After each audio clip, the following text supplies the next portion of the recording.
جب آپ کو آپ کے خون کے رشتے ہی تکلیف پہنچائیں تو یاد کرنا یوسف علیہ السلام کو، جنہیں ان کے سگے بھائیوں نے ہی دھوکہ دیا تھا۔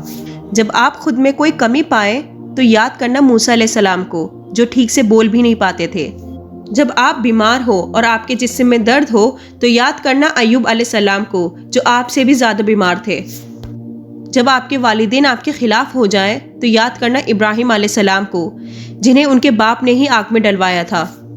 جب کوئی آپ پر بہتان لگائے تو یاد کرنا عائشہ رضی اللہ تعالی عنہا کو، جن پر پورے شہر نے بہتان لگایا تھا۔ جب آپ اکیلا محسوس کریں تو یاد کرنا آدم علیہ السلام کو، جو اس دنیا میں اکیلے بھیجے گئے تھے۔ جب آپ کسی پریشانی میں پھنس جائیں اور باہر نکلنے کا کوئی راستہ نظر نہ آئے تو یاد کرنا یونس علیہ السلام کو، جو مچھلی کے پیٹ میں پھنس گئے تھے۔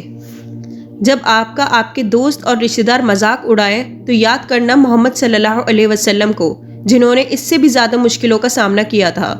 نبیوں کی آزمائش آپ کی آزمائش سے کئی گنا زیادہ تھی، پھر کیوں ہم ذرا سی پریشانی میں مایوس ہو جاتے ہیں؟ جب بھی پریشانی اور مصیبت آپ کے دل و دماغ پر حاوی ہو تو یاد کرو نبیوں کے دور کو اور مشغول ہو جائے اللہ کے ذکر میں۔ To see my previous reminders and the Women of Islam series, please check the description below or click on the I button.